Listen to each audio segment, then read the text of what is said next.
I'm Helen. And I'm Sarah. And this is the Squiggly Careers podcast, a weekly show where we dive into the ups, downs, ins and outs of work and give you some ideas for action, some tools to try out to give you a bit more confidence and control over your career. And this week we're talking about how to escape or overcome or maybe even avoid, best case scenario, what we're describing as the and overload. I always think with these podcasts you get a lovely sense into Helen and I's working week and what's going on and what we need some help with. So what is the and overload, this phrase that we've coined? This is the idea that often now in our squiggly careers and the jobs that we do, we're trying to balance two things that can often feel like they create a bit of tension or conflict. But they are both things that are important and we do want to be able to do both. We sort of just need to find a way to make it happen. So a few examples of what can create the and overload. Being strategic and focusing on what you're trying to do day to day.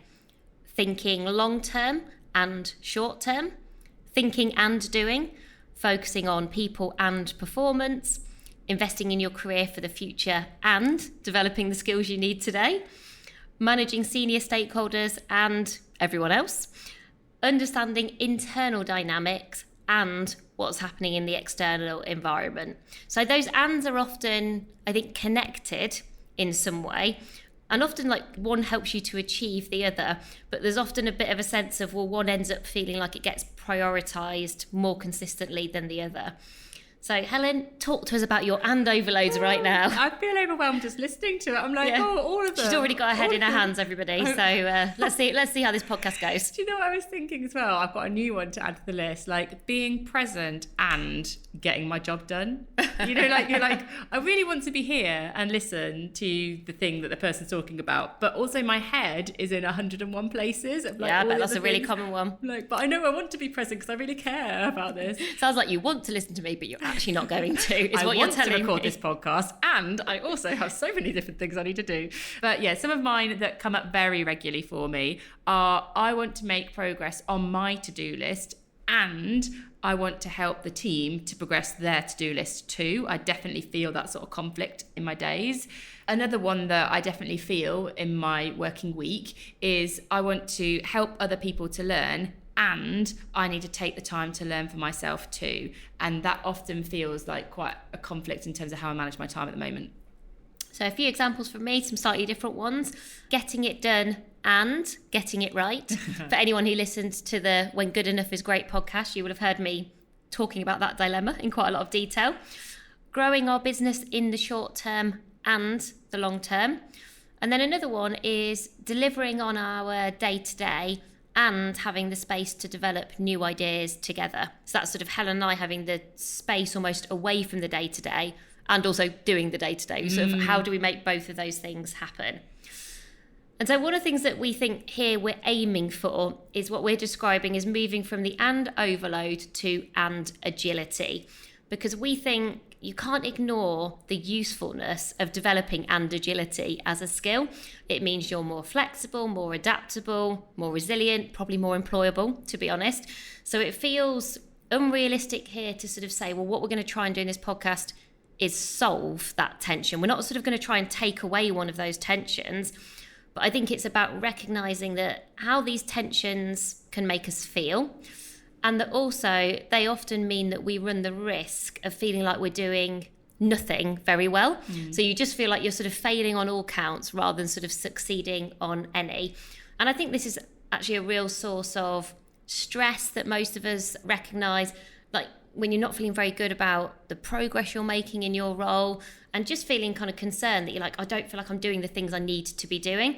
So I suspect as you were listening to us talk about them then and those examples, this will feel very familiar, I think, to everyone, because who doesn't have some ands that you need to try and manage? Who isn't trying to do short and long-term thinking? Who isn't trying to develop their skills they need today and think about their career for the future? We're all trying to do those things. So I think it's a really important skill for us to start thinking about, what does this mean for me at the moment in the role that I'm doing? And then what does it look like to sort of have the agility rather than the overload, the nirvana? Yeah. And so we've got 6 ideas for action to help you to move from and overload to and agility. And the first one is to own your ands. we've shared some of ours, we've shared some other ones that we see frequently when we're talking to other people, but you really need to find your own and, because that's the one that you want to work on. So for example, if I was to prioritize an and that I want to go from overload to agility on, it will probably be that one about the to-do list. So getting my work done and helping the team to do theirs. So work out which one really matters to you, and then think about what's the pull. So you've got those two things that are almost competing with each other at the moment. So the pull for me is definitely more the team, like working on the team's to-do list. That's definitely where the pull is at the moment. And then what's the problem? And I think that part of the problem for me is we are a small team. We are a highly reactive team. Quite a lot of the team's actions today are probably too dependent on me. So it helps me to almost see some of the things that are contributing to the overload that I might need to address if I want to move towards agility. So Sarah, for example, which one would matter to you, and what's the pull and what's the problem? Well, if I think about delivering on the day-to-day in our business and having the space to sort of create the future, I almost think from the way you've described it in terms of what's the pull, I'm like, which one is winning? Because I often feel like there's one of these here that's winning.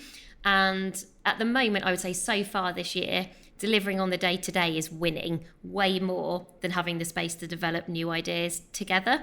And so I go, okay, I get what's winning and sort of the recalibration almost that I'm sort of trying to do. And I think when you then articulate what's the problem, that really helps you to get the motivation to actually do something differently. Because I think, well, my motivation for us to find space to develop new ideas together is, well, that's how we will grow. That's how we're going to develop in different directions. That's often when we are better because our brains are together, and we will spot things and come up with things that I just know I wouldn't do by myself. And actually, when I look at our track record of the things that I'm most proud of, where we've had the most positive impact, it's always from having the space to develop new ideas. Now, you need the balance, of course you do. I'm not saying you then go, well, you want the other one to win, but it just helps by articulating the pull and the problem, I think, to go, okay, I'm really clear on where I am today and sort of what the current state is and why that's not sustainable, why I just don't want to sort of just accept the current sort of state of affairs. So idea for action 2 is reframing from frustration to a positive future state. So we were chatting about this quite a lot today, and the word frustration comes up a lot. I think that really sort of articulates sort of how these and overloads make you feel. You just feel really frustrated, and like the tension makes you feel really tense. If you were to put it into a sound, what would that sound be? Yeah. We both found that very easy to do. It was actually quite therapeutic. It was quite maybe just do that. That was the end of the podcast. So yeah, that sort of, and also the body language. We both sort of like curled up into little tense balls because we're sitting next to each other today. So instead of doing that, curling up into a ball, making a weird sound and being all frustrated, I found it helpful to imagine that I was selling the skill that I want to have in a future interview. And like, what would that really practically sound like? So for me, if I was thinking about the difference between managing that balance of, you know, when done is better than perfect and continual improvement, it might sound like one of the things that I'm most proud of over the past year is my ability to balance knowing when done is better than perfect with making sure we spot and make happen continual improvement. Now that isn't always true today. This positive future state probably isn't true today, otherwise you wouldn't be having that tense moment and making that sound. But I felt really good then actually saying that out loud, much better than that sound that we just made. So what would yours sound like? It would sound like one of the things that I do well as a CEO of Amazing If is balancing helping the team to do their job with making progress on my priorities. Yeah, how does that feel? I want it to be true. Please make that happen. Make it possible, please. We both found that just quite useful. And obviously you're visioning, you're doing a bit of imagining, but this helps you to sort of get a feel for, I think, what success looks and feels like. And just to get you that sense of moving from frustration, because obviously you're not usually feeling that good about these things, just starting to go, okay, I want that thing. Like Helen was saying, like, okay, how do I make that happen? I think the risk is, if you don't go on to some of the things we're going to talk about, I think the risk is sometimes that you think, I've got to leave this job. If you don't take control of the ands, I think that this frustration becomes so significant that you think, and I don't want to do this job because of it. Whereas actually, I think there is quite a lot that you can do to take control of this situation. But I kind of go, if I don't take control of it, then this conflict is so uncomfortable that I don't want to continue in this job. And I think I've probably felt some of those conflicts before and think this isn't manageable or I can't do it because I haven't tried to reduce the and overload in a really sort of confident way. And I think the other thing I've sometimes do and still do now is make a choice. So, you know, we were saying actually there's real benefit in these ands, where I think sometimes I'm maybe almost give myself an excuse and go, oh, well, I'm better at thinking than I am doing, or I'm better at being more long term, or I'm really good at making sure that we continually improve and that things are really great quality. Oh, so that's the value that I add. So I'll sort of let go of the other thing. But I think if you do that, you limit your learning and your potential, and also you're not responding to what your role and your job needs. So I think you're limiting your performance. So if I just said to you, oh yeah, I'm sort of going to opt out of the doing, thanks. I mean, sure. At times I could definitely take that, but you're like, actually that's just it's not reflective of your role. And I think at times I've actually pushed back and almost thought, well, maybe I could just not do the other bit. But I can't now think of a role where you can't just choose to do it. Yeah. And you're kind of letting the team down, I think, if that's the approach, because that work still needs to get done. So you're just saying, well, I'm just not going to do it. So the third idea for action is to understand when are your ands most likely to go into overload. Because if we can really focus on those moments and meetings in your week when this becomes most difficult for you, then the things that we do differently are going to have the biggest impact. So if I think of mine, if I go back to one of my and overloads is this thing about, you know, helping the team to do their work as well as having the ability to sort of make progress on my own priorities, that kind of thing that I'm struggling with. That I think feels most significant for me at the end of a day. So I'll be thinking, oh, it's 5 o'clock. I've got an hour before I need to go be with my kids. And that's when I'm going to get my stuff done. And then what happens to me is I get really overloaded in that moment because it is when lots of people are going, oh, Helen's suddenly out of meetings. I can suddenly get in touch with Helen, or I've been in meetings all day too. I need to share these thoughts with Helen. And so it's these moments when in my mind, I'm like, that's when I'm going to prioritize my things that I want to make progress on. And all that happens is that that time gets taken over by other people. So that's my biggest sort of moments of and overload. What about you? Well, you described it to me as like, oh, I see that sort of hour or 90 minutes as like my space to make stuff happen, you know, to sort of make positive progress. And then you sort of went, and then that never happens. No. And I was like, oh, that's so interesting that you go, if other people don't necessarily know that. And like you said, it's often the time when lots of other people have space, and then you've got all those interdependencies. So then you just sort of end up going back to that pull of one side of the and not actually feeling good about the other side. Mine's really different because I think when you were talking about it and we were sort of practicing before the podcast and going, do these things all work? Yours were quite time specific and almost day specific. You were like, oh, I can really point to the moments in my week where and overload sort of really happens. Whereas for me, I was like, I often can't anticipate them. So if I think about when I maybe get frustrated in terms of done is better than perfect versus the kind of continual improvement one, it's often when maybe I see lots of things that we're doing as a team that, you know, we've had to make progress on, but I'm like, oh, I think they could be better. I can spot lots of opportunities to make those things better. And maybe there's sort of often like an unintentional kind of cascade of those things.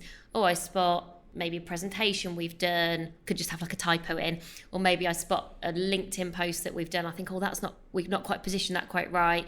Or I see a video that we're creating for clients and think, oh, that's not quite right. And so for me, I'm like, it sort of goes, they all add up to then going, oh, I hadn't expected it. And it's very often very ad hoc. And then it all just sort of comes my way. And then I really see how it affects how I feel. So I often don't know, like you were sort of going, I can almost anticipate when I'm going to feel frustrated. I don't know. I can actually be having a really good day and feeling like I'm like, oh, I'm on top of it. Everything's going quite well. I'm living in the land of and doing well. The land of and. The land of and. And then suddenly, within like 2 hours, I'm like, oh, this is a disaster. And I feel loads of pull and start to feel loads of frustration and just be like, oh, we're not managing the ands in the right way. I'm not managing the ands in the right way. So for me, it's often more of a surprise, but then it definitely has a really significant impact on how I end up feeling at the end of that day or at the end of that week. It's almost like mine is almost easier to plan for in some ways, because I could look at my week next week and I could think, okay, when are those spots where this is most likely to happen? Because mine can happen in meetings too sometimes. You know, I get my ands when suddenly I'm taking loads of actions away. Like a team meeting, I'm like, okay, so I need to do this and this and this and this to help you. So I'm almost like, oh, that's a meeting where I know those challenges are going to come my way.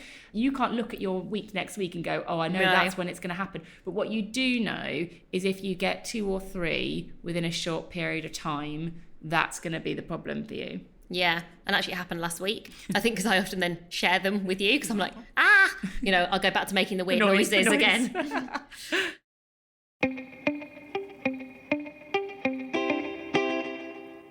So idea for action number 4 is about accumulating your ands. And you might think this is the last thing I want to do because I don't want to accumulate more ands. But this is really about making a tally of your and overload as you go through a week. So almost just trying to get a real sense of how much do you feel like that kind of pull of the and in one direction or the other? How often is that tension sort of creeping in? Because I think it feels so acute when the and overload happens. It can end up like really taking over your week. And if you're anything like me, I'm a thinker and I really remember it and I really reflect on it. And so sometimes your tally might end up challenging how you're feeling. So I might have had 1 hour of a week where I really felt that pull towards, oh, we're making progress too fast on things and we're not doing enough continual improvement. But maybe it was just an hour on a Tuesday afternoon. And so challenging your sense of reality can actually be really useful because you're like, okay, well, I get that that is frustrating and I want to think about how I manage that and overload in a different way. But it is 1 hour in the context of a week. Or, and this definitely can happen, your tally might reinforce how you're feeling. But that is still useful because you've turned that feeling into a fact. So, you know, often as well, we sort of second guess ourselves. So Helen might be like, oh, I feel like I'm spending time on other people's to-do lists and not my own to-do lists. And it's like, that is a feeling. And then if I was chatting to Helen, I'd be like, okay, well, how often is that happening? And if Helen was like, okay, well, I've been doing a bit of a tally, that seems to happen to me every day at some moment in a day. And do you know what? On a Monday, it happens 5 times in a day. You go, okay, well, at least I've got something to work with. At least I understand, you know, like sizing the problem, sizing and scaling the problem.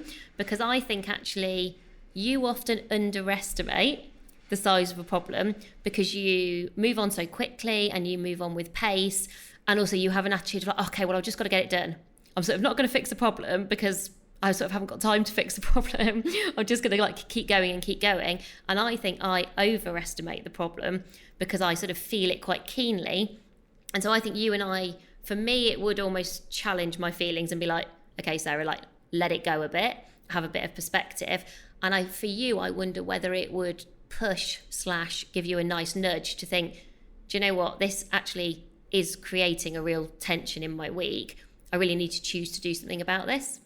Yeah, I think, you know, it's just all in your head and you're not able to size it because it is just a feeling. So I would literally go through my days and be like, on Monday, which one won? Like the team's to-dos or my progress on my projects, and on Tuesday. And also if I was going to talk this with anybody else, I feel like I would need that data.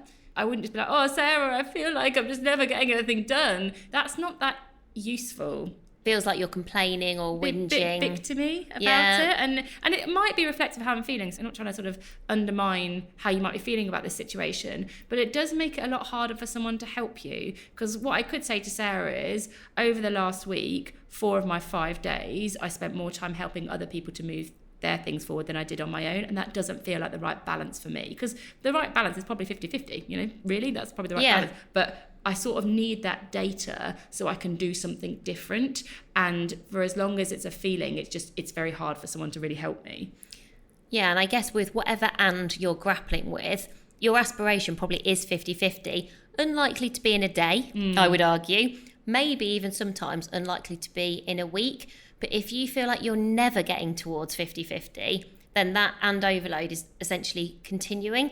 So again, I think even that great question that you just asked there, like which one won today? I think that's probably what I would do. Which one was the winner? Yeah. Oh, it was the done is better than perfect. Oh no, it was continual improvement. And maybe I would do it because mine is more ad hoc. I think mine might take more like a month to really get a feel for, okay, what's happening. I honestly think if you did it for a week, you'd be like, oh, oh, okay, this is This quite is frequent. This feeling is definitely a factual problem. Yeah. The fifth idea for action is called and conversation starters. So a lot of this so far has been you reflecting on the and overload and you reflecting on one of those moments that really feels like it's becoming a bit of a problem for you.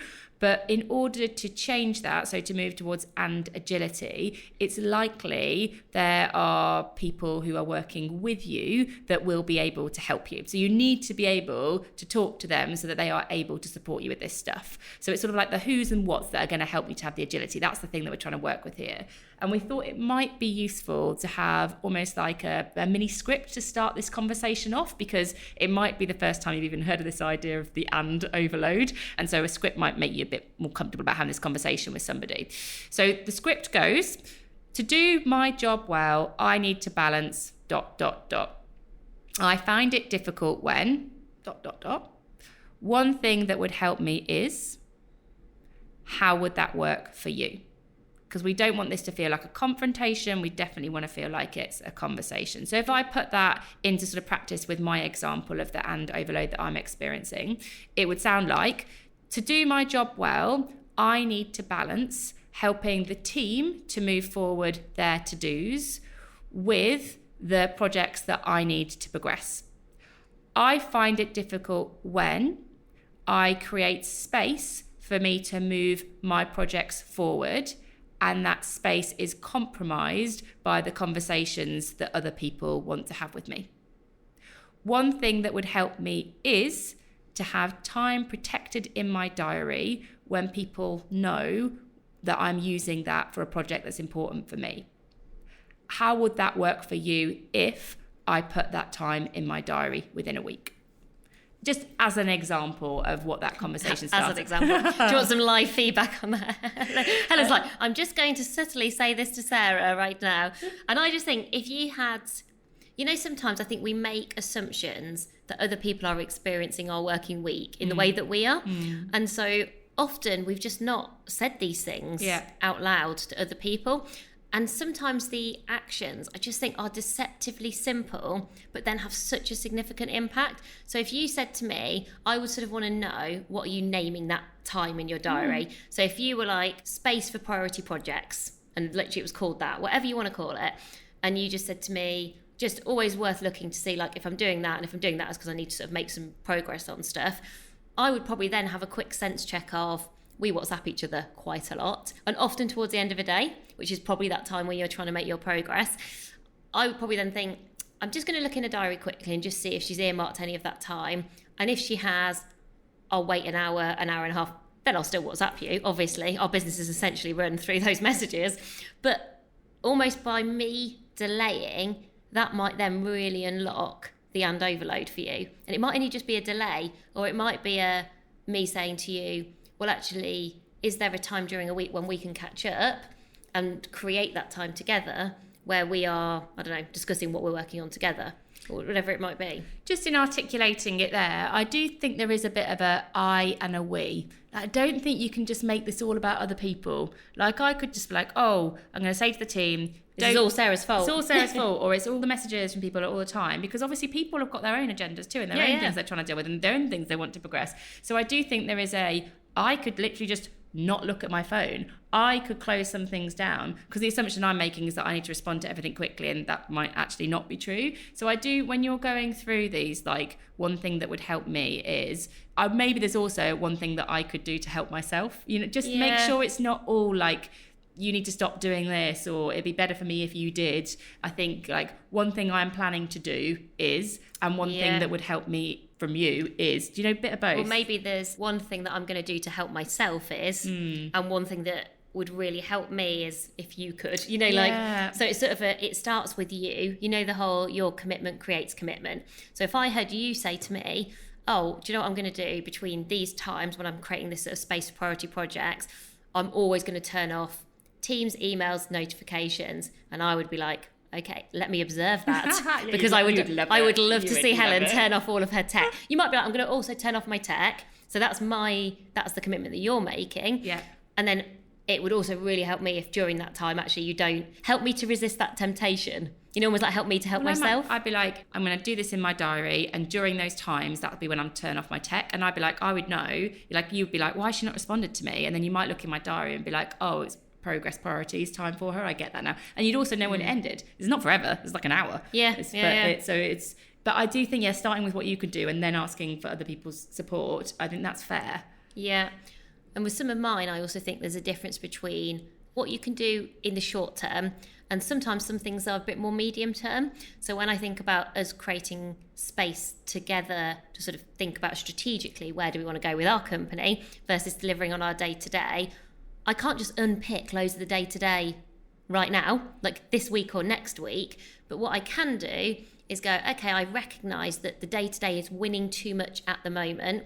So what might I do in the medium term that's going to help us to create space and have that and more equal in the future?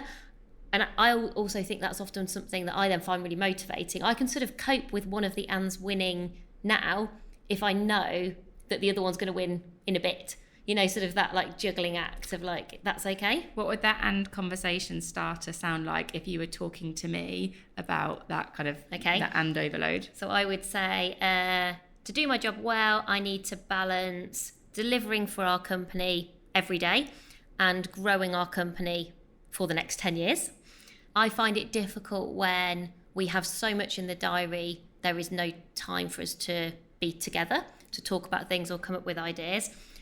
One thing I'm going to do that would help me to help myself is I find it useful to have some time by myself thinking about those ideas before we're together. So I'm going to plan those in for at least every other week, knowing that I've got a 2-hour window for that sort of strategic thinking, ideas and creating. And that's something I've done before but has disappeared. And one thing that we could do together, I think, is always knowing that every 2 months we've got at least one day where we're together actually in the same room, because I do find when we're together physically, we can do it virtually, but I think we are even better when we're together in a room. So let's plan that now for the next 18 months, because also we often don't look that far ahead. I'm sort of much more future orientated than you are, but I'm really happy to make that happen. But then if you then take that time back for workshops or other things, you sort of go back to square one again.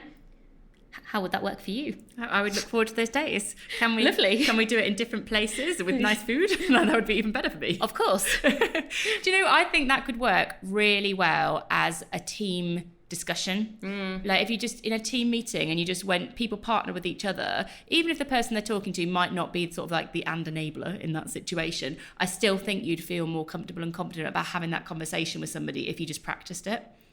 Well, it's sort of that point is, you're trying to, I feel there through just those examples, I already feel like you've taken more control over something that often feels out of your control. You've started to take some action, make some choices, say some stuff out loud, rather than just letting it sort of overwhelm you and make the weird noise again. And so final idea for action, we're calling and empathizers. So I hope this doesn't sound too harsh, but I do think... You? Harsh? Me. Well, I think this is hard for you and feels really hard for you, but very rarely unique to you.